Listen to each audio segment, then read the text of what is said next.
Good evening, Facebook and YouTube land. I'm Conrad Shesviner from Virginia Beach. I am one of Virginia Beach's representatives to the Hampton Roads Black Caucus Community Action Team. Tonight, the HRBC is producing its first and hopefully a series of public meetups with sitting Hampton Roads elected officials.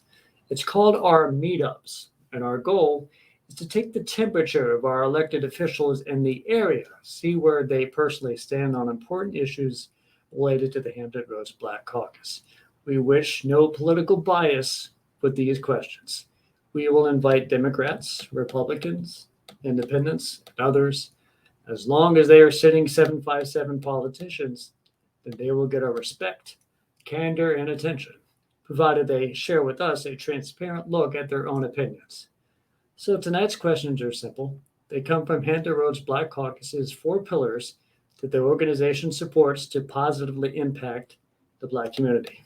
Our special guest to do this tonight is Hampton's Vice Mayor, Jimmy Gray. I'll bring him on right now.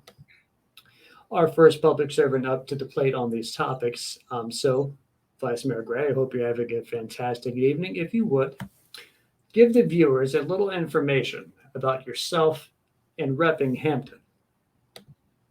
Okay, well, thank you, Conrad.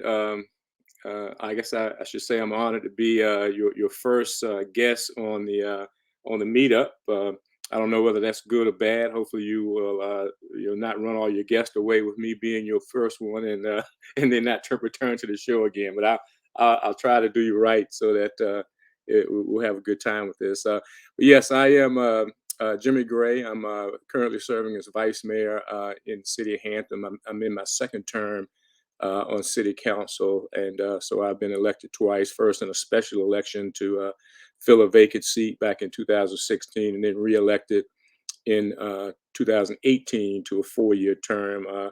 And in both of those elections, I was the top vote getter, and then of course my council agreed to elect me as the vice chair, which I currently sit. And I've been a resident of Hampton since 2004, but been a resident of Hampton Roads all my life. Born and raised in Portsmouth, worked in the city of Chesapeake in the fire service for 26 years. Lived in the city of Norfolk for 10 years, have been in Hampton for the past 15 years. And so, I consider myself a regional person in that I have actually felt like I've worked and lived all around the Hampton Roads regions. And so kind of you really pay close attention, not only what goes on in the city of Hampton, but really what goes on in all of the cities and counties that make up the Hampton Roads region. So that's kind of where I stand right now, and looking forward to continuing to serve the great city of Hampton as a member of our council in the future. So that's Absolutely. that's kind of my story from this point. Just a quick summary of who I am. Yes, sir. Thank you, sir, for sharing that. Let's jump right on into this. The first pillar of the Hampton Roads Black Caucus's positive impacts in the community around is regarding Black-owned business growth. HRBC members support elected officials that support Black-owned business growth. That's the first pillar. So the first question is, how important is Black-owned business growth in your political vision and your activity?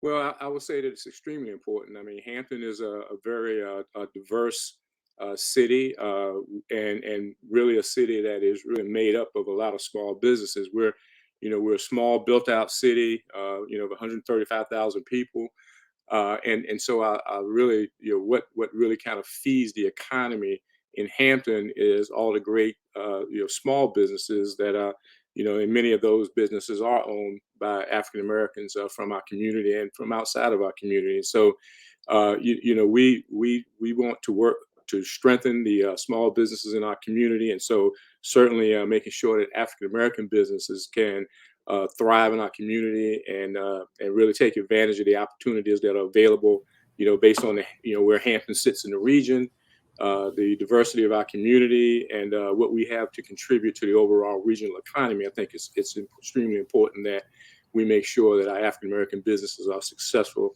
in our community, and we have resources in place and people in place to try to ensure that occurs. Fantastic. I will follow up with the same pillar.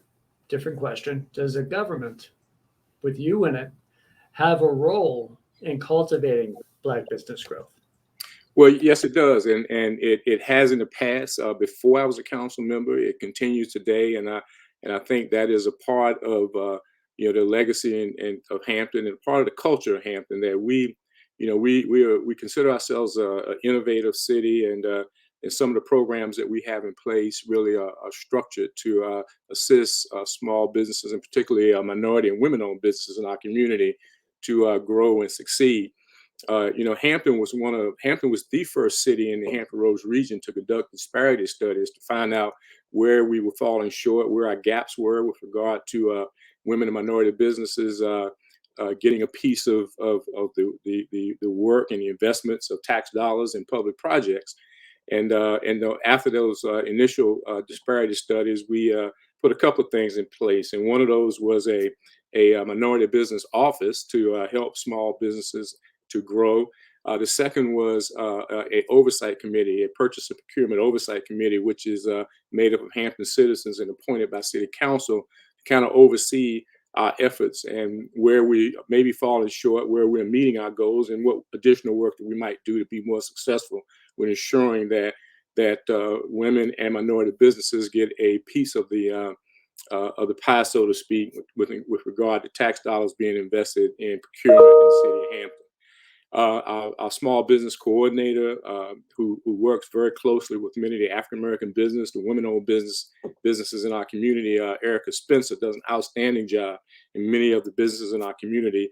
They know her. She partners with other localities as well as businesses within our community to create forums, seminars, and so forth to help strengthen businesses and position.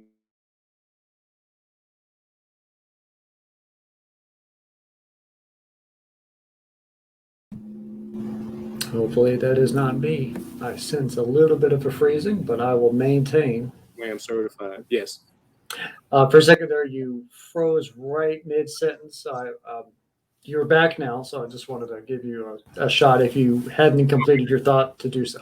Yeah, sorry. I knew I was on by myself, and I didn't know what that was because on the screen you were out. So, but again, I was speaking about a small business office and minority business office within our economic development department that's run by Miss Erica Spencer, and she does a great job with doing a number of or making available a number of seminars and opportunities in our community for Black businesses and other businesses to one, become SWAM certified so that they can take advantage of state contracts and federal contracts.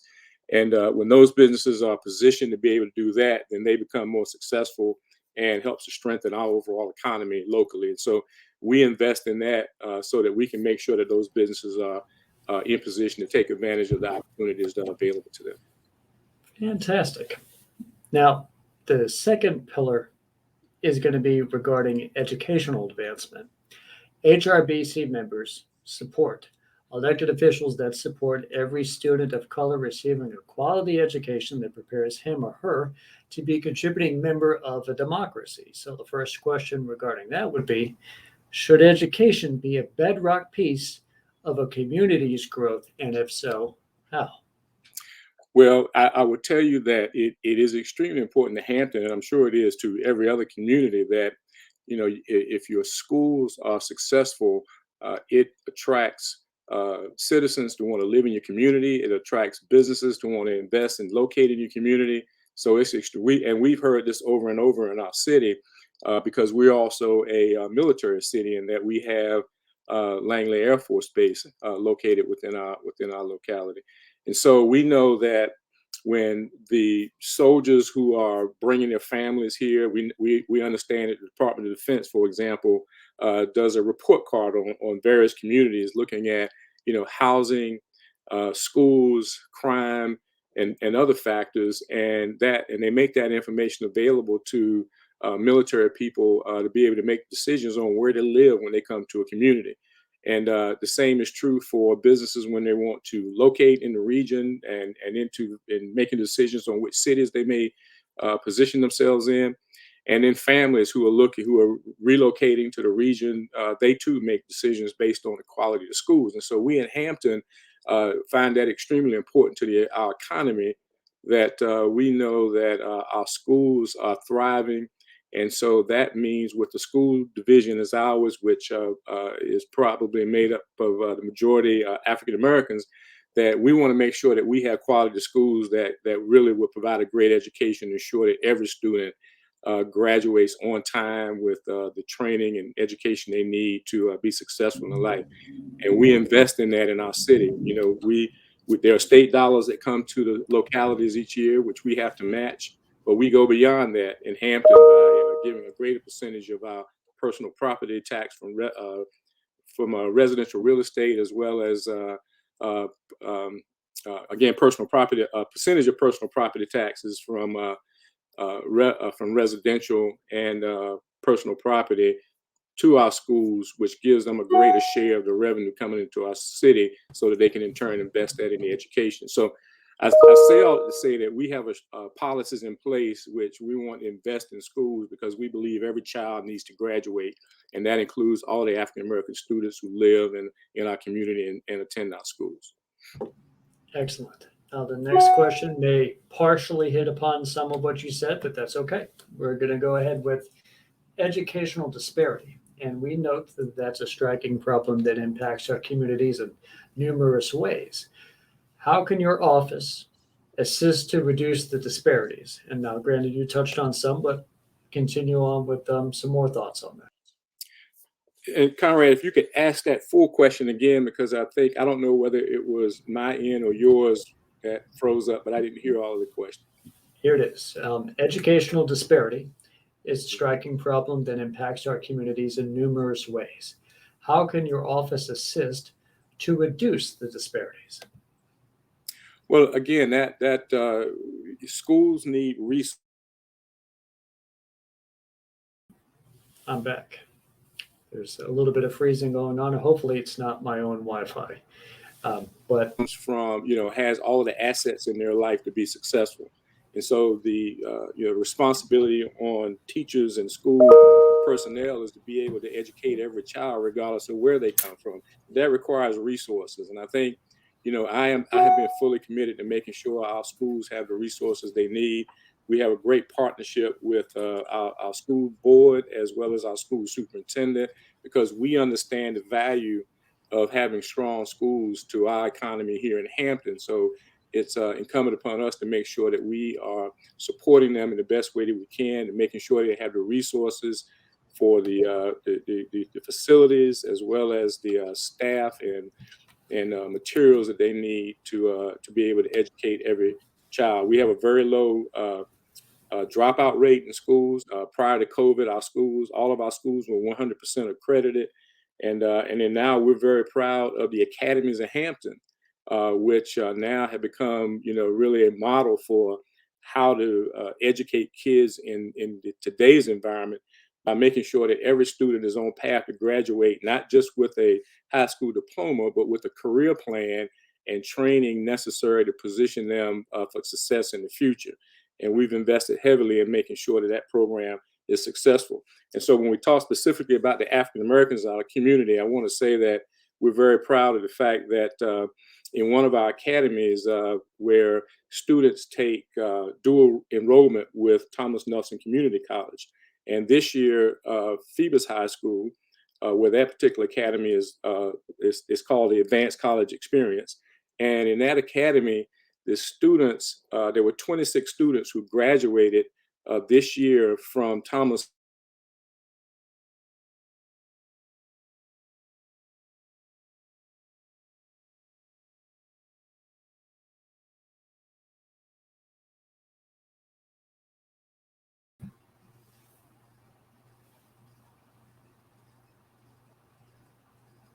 We're able to thrive and ensure that all of our kids are getting a great education. excellent. We are roughly halfway through tonight's questions. We do have a comment. I just want to throw it up here. Thank you for your bold leadership from Brandon Upson. So we have a good comment tonight. The next question comes back to economics. Economic development. HRBC members support elected officials that can assist in driving capital to Black entrepreneurs to start, maintain, and grow their businesses. So the first question from that, the HRBC supports a thriving Black business community. How can policy to help spur Black business development? How can we create policy to do that? Well, we in Hampton, we're very plan driven, and I want to explain how I think that benefits African American businesses in our city. We have 6 master plan areas within our city that are updated, every 5 years or so. And within those master plan areas, we using very strong community input decide where and how we want to grow segments of our community. And so within those 6 master plans, we look long term to where, how much commercial growth and how much residential growth there will be within those cities. And so, and then using each year when we budget, we know that there are investments that we need to make and that they are guided by the plans. And secondly, is that when businesses are looking for, or entrepreneurs are looking for places to start up their businesses and looking for available uh, real estate to either build or to invest in, then we have areas of city where we know we are contributing in infrastructure. We are purchasing land for future growth, which will allow new businesses that we can use to attract new businesses and also to help existing businesses to grow. And then within those 6 master plan areas, we have 3 business improvement districts in 3 of the areas. And within those business improvement districts, they though we know that we have grants available and we have property available. And so when a new startup business is looking to invest in our city, then we know exactly where we want to position these businesses, and the information that we give them helps them determine where they're best suited to start that business, because this is where we anticipate future growth in our city is going to occur, future investment.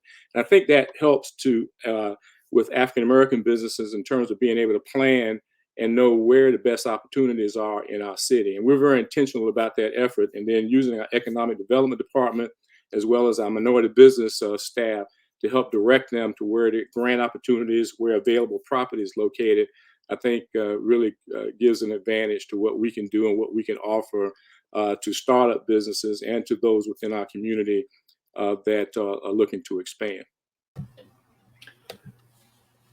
I definitely think that those are pretty cool ideas, but let's see if there's any more out there with our next question of, does your office support or lead initiatives specifically to lift new businesses higher?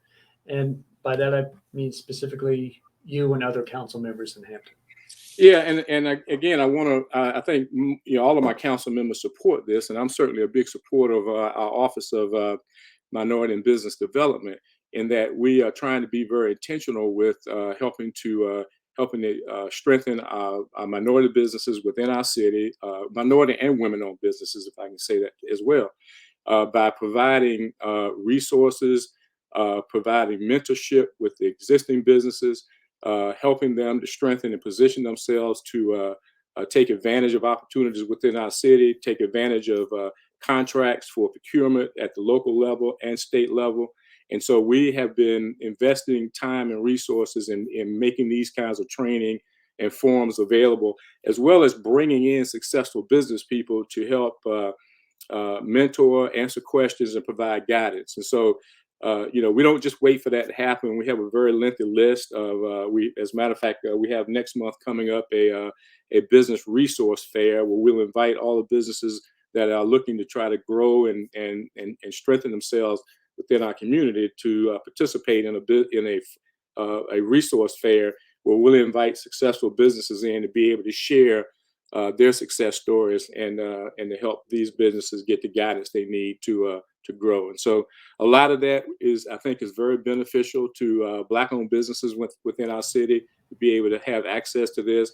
Sometimes you don't know who to talk to or where to find the information and resources. So we want to bring those out into the public space and make that available to help businesses in our community become more successful. Excellent. We're down to the last pillar and the last 2 questions from that. Community development.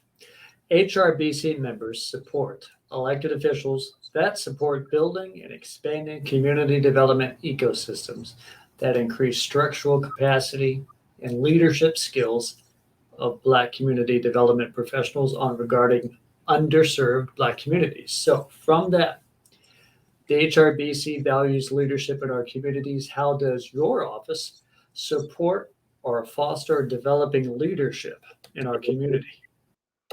Well, I want to say that one of the things that we have been doing for many years is helping develop young people within leadership positions. And within our community, we have, for example, a youth commission that's been around for years. And I think we each year we have about 20 young people from four of our high schools who are appointed by council, become leaders in our city, and helping them to look for problems within our community, to develop solutions, and then the pathway to be able to recommend solutions to the governing body and the city council. And so that is a long running program to help develop young people into future leaders. And we do that because we want them to become a part of the solution, a part of the change that may need to occur within our community. Because what we want to do is that when they complete high school, graduate, we want them to return to our community and become the future department head leaders, business leaders, city council members. So we feel like we have a very strong effort in that regard to help develop young leaders and allow them to participate in the governmental process, participate in the policymaking process. We also supported recently a special program to help young people strictly around developing public policy, working with consultants and our housing authority director. We had a summer leadership academy with a group of high school students. And so we are regularly investing in our young people in hopes of inspiring them and sparking an interest in future.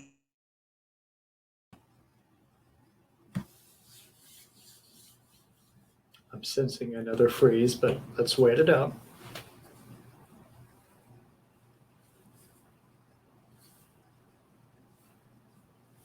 A personal note. I mean, I've been actively involved through nonprofit work in our community for many years, and I think my experience in that arena really helps really kind of shape my ideas as a council member in the city of Hampton. I'm very active through the Hampton Roads Committee of 200 plus men in helping to work with young people, celebrating academic achievement, trying to advance the structure and the resources necessary to help African American businesses achieve success in our community. And so with that, I think from a personal note, I think I've been actively involved in that, and one that I'm very proud of as well, as I was one of the founding members of the Visionaries of Change, a philanthropic organization of African Americans who want to pool resources from the African American community that can then be reinvested in nonprofits that really benefit African Americans in the Hampton Roads region. So,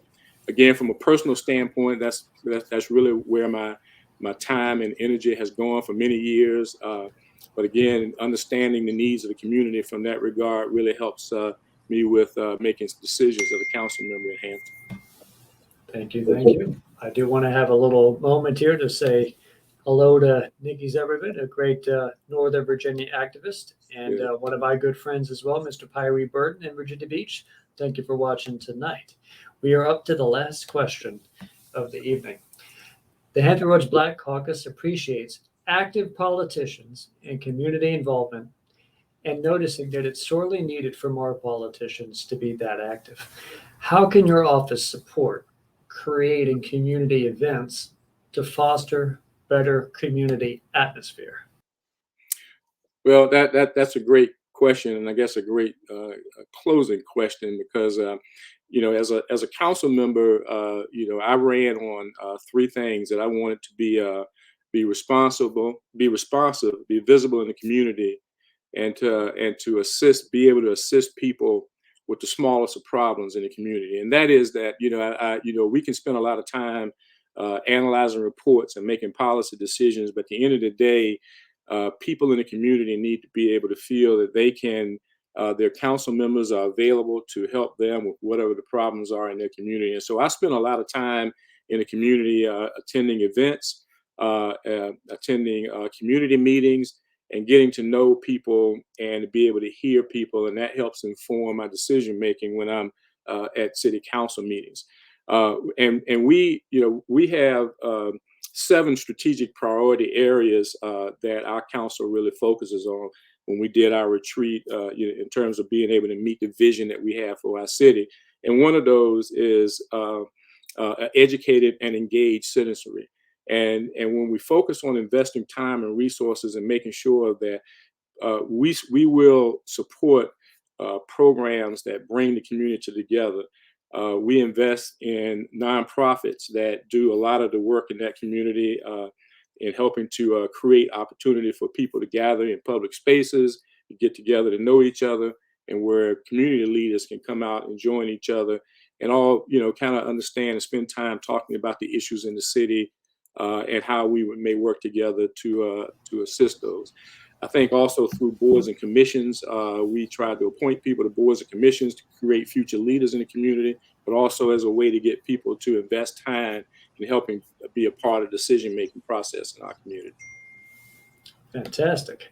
Now, that is sort of it for our first MeetUp public questionnaire, Vice Mayor Gray. And I thank you so much for joining the inaugural HRBC Stream Team MeetUp as we look to expand this stream and these specific goals regarding our pillars. So please provide the viewers one last bit of information on how to get in contact with you, follow you, and stay up to date on all important things with Vice Mayor Gray. Well, I feel like I'm very accessible. I am, I'm involved in social media. I have a Facebook page. You can certainly reach me at our Hampton City Council office. But I like to be next to people, and I like people to have easy access to me. So I will very quickly be able to provide my telephone number if you want to just give me a call at any time, and that is 757-504-6704. I would like to say that I always put my cell phone number on my business cards that I distribute, because I don't want people to have to call the city council office and have to work through staff or voicemails or any other way of being able to find me. So that is the easiest way to get into contact with me is by text or telephone. And again, 757-504-6704. Thank you. Thank you so much. This is going to be something that the community should cherish down the line of hearing directly from our representatives on these important matters. So again, thank you for being the first. We'll catch you around next time, Vice Mayor. All right. Thank you, Conrad. And good luck with the future of the HRBC MeetUp. Yes, sir. Thank you. Now, this again is the first, the inaugural of the meetups of the stream team of the Hampton Roads Black Caucus, where we will specifically engage with sitting politicians in the 757. So definitely reach out to them too, viewers, to make sure that you get them on this show as we reach out to them too, because we want to make sure the public can watch this and learn as much as possible. I also want to say hello to Miss Jan Taylor, who's also a member of the great HRBC and the Community Action Team here in Virginia Beach, another one of the Virginia Beach Cats. So thank you, Miss Jan Taylor, for helping me out over the past few weeks. And I definitely hope that all the viewers tune up for the next meetup on the HRBC when that comes around. So thank you guys for viewing tonight, and we'll catch you next time.